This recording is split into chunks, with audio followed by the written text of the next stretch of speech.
Olá, começa agora o Livre Acesso, telejornal laboratório realizado pelos alunos do curso de jornalismo da UFOP. Você vai ver nesta edição: carne imprópria para o consumo, uma realidade da região dos Inconfidentes. Departamentos da UFOP passam por dificuldades após mudanças na lei de cotas para deficientes. E uma entrevista especial sobre afetividade com o mestrando em comunicação Aleone Gídio.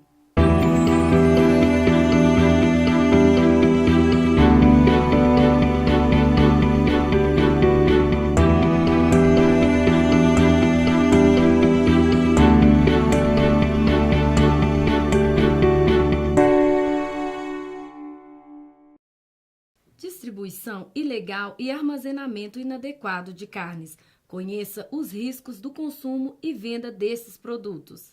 A carne está presente no dia a dia de boa parte dos brasileiros, mas para manter a qualidade na mesa é fundamental estar atento a alguns aspectos do produto, como a sua coloração, cheiro e condições de higiene dos funcionários e do estabelecimento.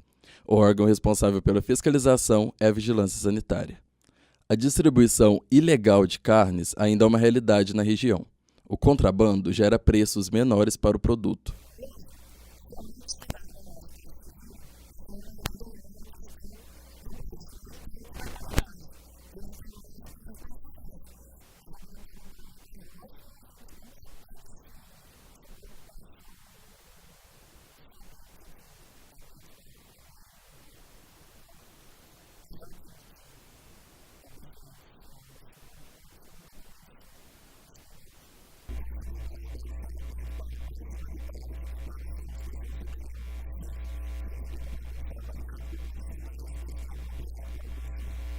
Ingerir alimentos contaminados com bactérias e toxinas pode provocar vômitos e diarreia, especialmente se forem consumidos por crianças e idosos.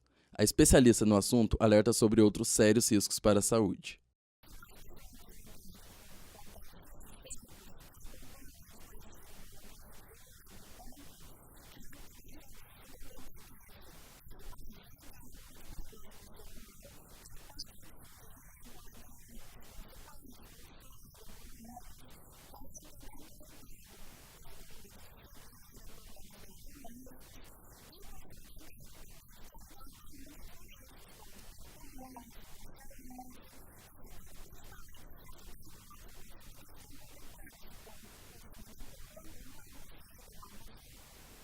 Caso o consumidor identifique alterações na carne adquirida, ele pode solicitar a troca ou pedir seu dinheiro de volta. Para isso, deve sempre guardar o cupom fiscal e voltar ao estabelecimento o mais rápido possível. Mariana tem se tornado referência no cenário esportivo mineiro. Além de eventos anuais como o Iron Bike, a cidade ainda investe em bolsas para atletas em diversas modalidades. Após a construção da Arena Mariana, que custou aproximadamente 20 milhões de reais, a cidade passou a estimular e sediar projetos e eventos esportivos. No ano de 2017, a cidade contou com grandes competições, como o Pan-Americano de Jiu-Jitsu, amistoso de vôlei entre Sada Cruzeiro e Minas e Iron Bike Brasil.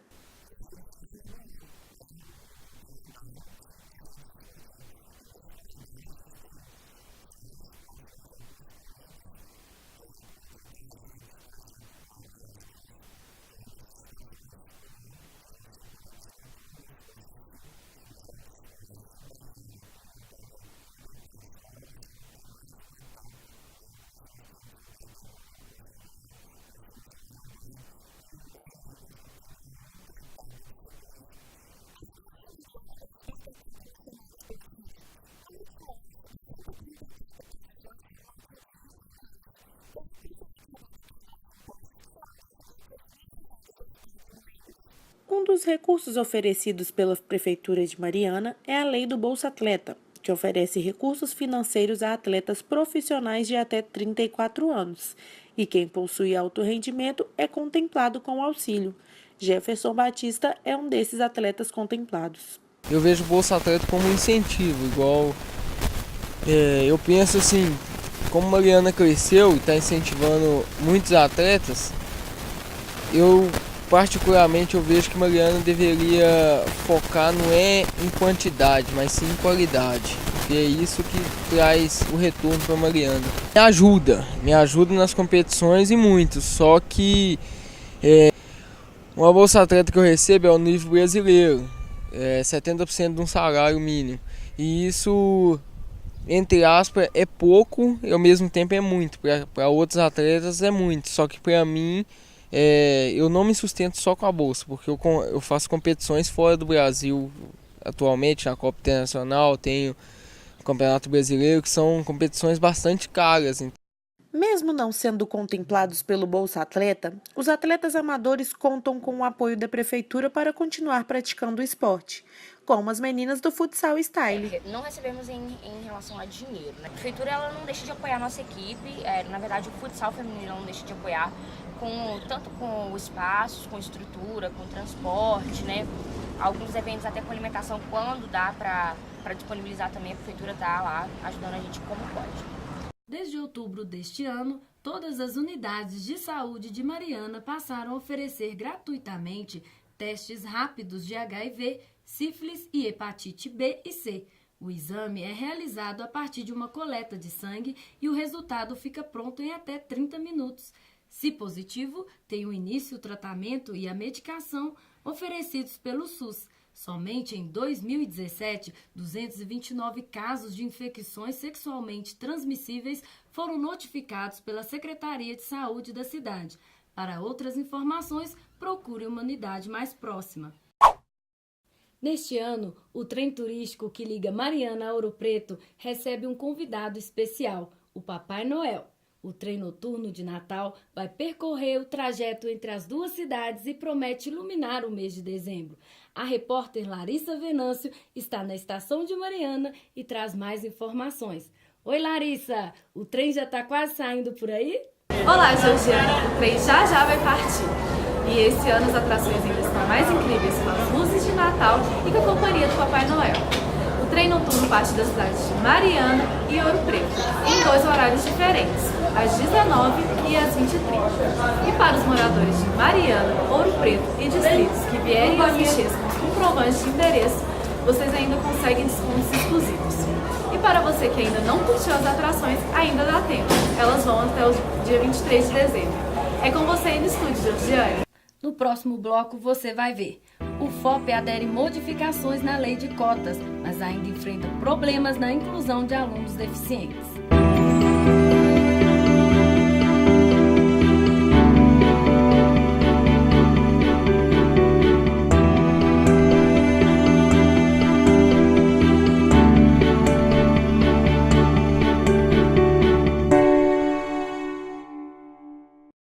As tabelas de preços e escalas do IPVA de 2018 já estão disponíveis para consulta. A novidade é que agora, quem pagar o imposto à vista vai ter um desconto de 3% no total. Quem quiser parcelar o valor precisa quitar o imposto entre os meses de janeiro e março. Para efetuar o pagamento, é necessário informar o código do RENAVAN, o Registro Nacional de Veículos.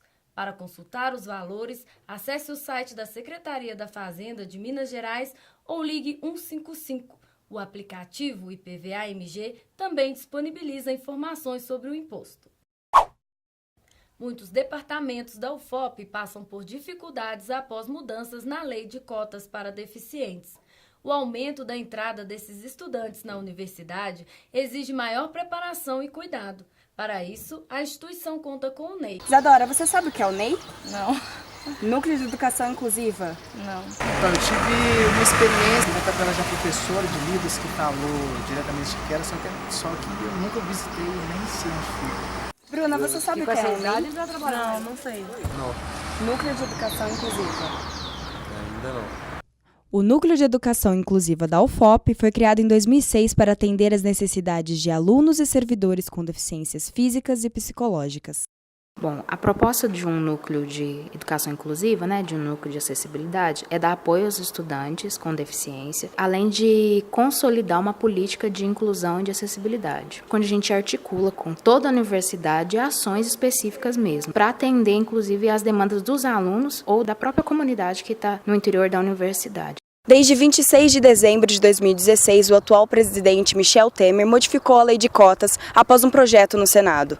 Na antiga legislação, 50% das vagas em instituições de ensino público eram destinados a alunos com baixa renda, autodeclarados pretos, pardos e indígenas. Agora, o total de vagas também deve ser dividido para alunos com deficiência. A mudança gera, em média, um aumento semestral de 150 alunos com deficiência na UFOP. Seguindo a nova legislação, a Prace, Pró-Reitoria de Assuntos Comunitários e Estudantis, modificou o edital do processo seletivo para as moradias socioeconômicas.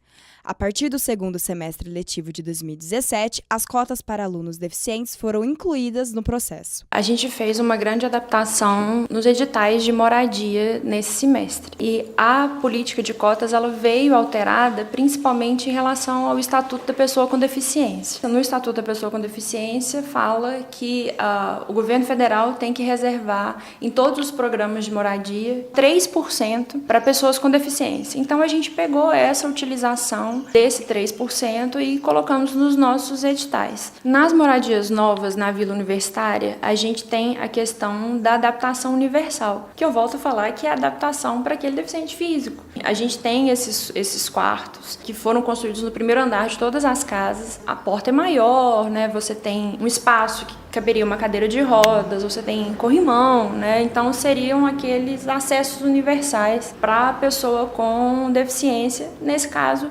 física, né? Mesmo com o apoio da assistência estudantil e do NEI, os alunos que entraram na UFOP dentro da nova política de cotas para deficientes ainda passam por dificuldades. As reclamações vão desde a falta de acessibilidade nos campi até a perda da autonomia. Aqui no Instituto hoje, para mim, é a minha falta de autonomia, a falta de sinalização física do Instituto me prende, entendeu? Isso me incomoda muito. A distância do local que as aulas, a biblioteca, onde que estão os equipamentos de acessibilidade da universidade. Então, para mim, ter autonomia para chegar nesse lugar sem sinalização é, bem dizer, impossível. Entendeu? Nós temos eventos na instituição que acaba excluindo totalmente uma pessoa com deficiência visual. A situação dos alunos com deficiência levanta o debate sobre o papel da universidade na inclusão, adaptação e apoio na vida acadêmica dessas pessoas. É direito de qualquer um de nós participar dos diferentes contextos sociais, independente de qualquer condição que a gente tem. A universidade sempre foi muito segregadora e hoje a gente vê uma política nacional que faz com que a universidade se implique, de certa forma, nesse processo. Então eu acho que isso, de certa forma, é muito bem-vindo. A gente vê que o acesso, como eu disse, a determinados cursos se dá por uma determinada população e não por outra, e aí a gente vai ter que pensar nesse processo de exclusão versus inclusão de uma forma mais ampla, não só no que a gente está tendo agora em relação às cotas, mas de uma forma geral. O pobre, o negro, o deficiente, o lugar que foi dado a essas pessoas na sociedade, durante anos, e hoje a gente discute isso no âmbito da universidade, ou seja, essas pessoas começam a chegar na universidade e é fundamental que ela se organize para isso. A UFOP iniciou as modificações necessárias para se adequar à nova política de cotas para alunos com deficiência. O caminho para melhor atender essa parcela de estudantes ainda é longo. Até agora, não existe previsão para o aumento do número de servidores e bolsistas do Núcleo de Educação Inclusiva. A estimativa para o primeiro semestre de 2018 é que entrem cerca de 150 novos alunos com deficiência na UFOP.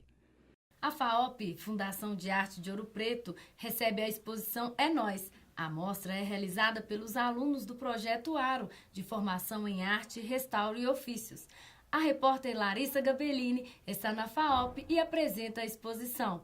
Olá, Larissa! O que chamou sua atenção por aí? Olá, Georgiane! Uma das obras que mais me chamou a atenção foi essa instalação de cerâmica. E além de cerâmica, a exposição É Nós traz gravuras, pinturas e mosaicos. O tema é pertencimento e as obras foram fabricadas a partir do segundo semestre de 2017. A exposição traz o patrocínio da CEMIG, através da Lei de Incentivo à Cultura. E você pode conferir até o dia 21 de dezembro. Os horários são de segunda a sexta, das 9 da manhã às 6 horas da tarde, sábados, domingos e feriados, da 1 hora da tarde às 6 horas da tarde. Venha conferir! A arte sempre foi uma grande aliada em protestos e manifestações. O movimento LGBT, que tem ganhado força nos últimos anos, é uma das causas que mais usam desse recurso para a militância. Cada 25 horas, um LGBT morre no país. Esse é um dado do GGB, Grupo Gay da Bahia, a Associação Internacional de Lésbicas, Gays, Bissexuais, Transgêneros e Intersexuais, contabilizou 318 mortes em 2015 e 343 em 2016. Frente ao cenário caótico, as artes têm buscado maneiras de enfrentar estes problemas. Isso vem acontecendo porque as artes vêm trazendo essas questões, que são questões políticas, sociais, e existe uma necessidade, surge uma necessidade de se refletir sobre toda essa crise que vem acontecendo. Vem surgindo muitos trabalhos que se propõem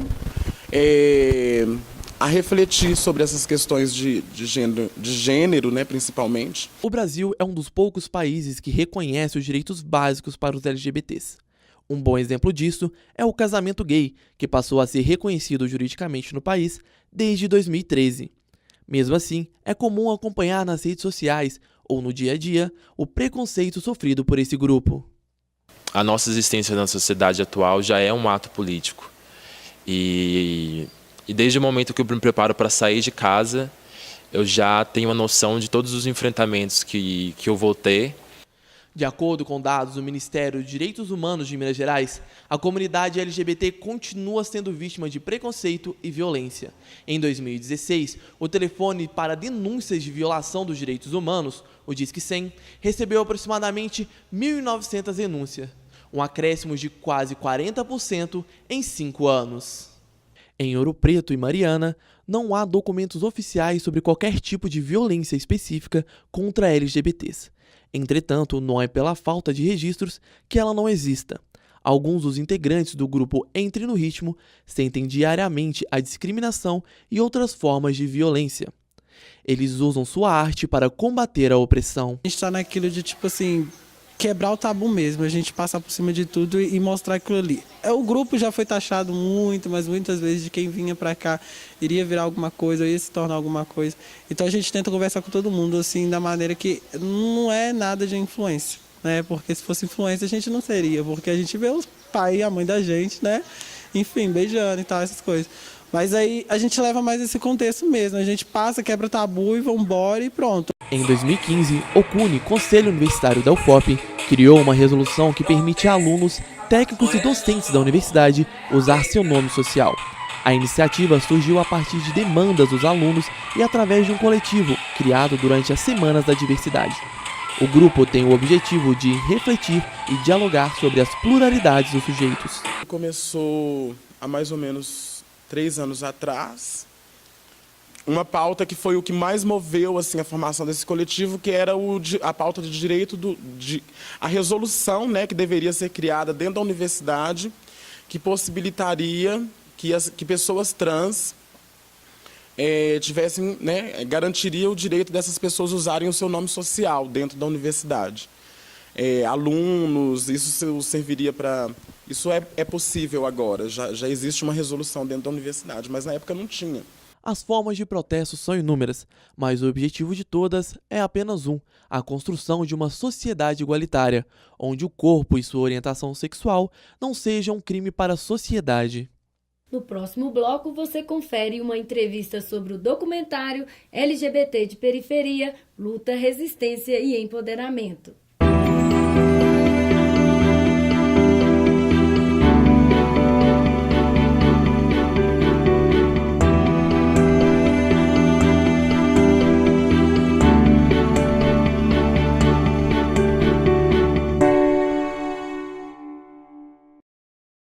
Afetividade, aceitação e identidade. Este é o tema do documentário LGBT de Periferia, Resistência, Luta e Empoderamento, do jornalista e mestrando em comunicação da UFOP, Aleone Egídio. Olá, Aleone, seja bem-vindo ao nosso programa. Olá, Georgiane. Então, Aleone, conta pra gente o que te inspirou a produzir o documentário. Então, a temática LGBT ela sempre foi uma preocupação minha ao longo da graduação. E ao final, no TCC, não tinha por que fazer algo diferente. porque eu me considero negro, LGBT e de periferia e não me vejo representado nas narrativas hegemônicas. E como foi feita a escolha dos seus personagens? Então, as gêmeas que estão no documentário, elas participaram de um evento aqui da UFOP, numa disciplina de comunicação e diversidade, e a partir delas eu conheci os outros 2 meninos, o Wanderson e o Rafael. Você foi bem acolhido pela comunidade? Por não ser de lá, algumas pessoas me abordavam, perguntavam. Tinha uma questão também do tráfico que acontecia e que acontece, e em alguns momentos houve abordagens para saber o que eu estava fazendo, por que eu estava lá, mas assim, da comunidade especificamente sempre foi muito, muito bem recebido. Você acha que o seu documentário contribui para o desenvolvimento desse tema na cidade? Ah, com certeza. Inclusive, a estreia do documentário foi na prainha, com os moradores. E essa discussão, apesar de a gente estar na universidade e isso ser muito constante, muitas vezes não extrapola os muros da universidade. Então, acho que é importante levar essa discussão para a comunidade. E o primeiro passo foi esse, através da estreia. Obrigada, Leone, pela sua participação no nosso programa. Eu que agradeço, Georgiane. Livre Acesso termina por aqui. Até o nosso próximo encontro.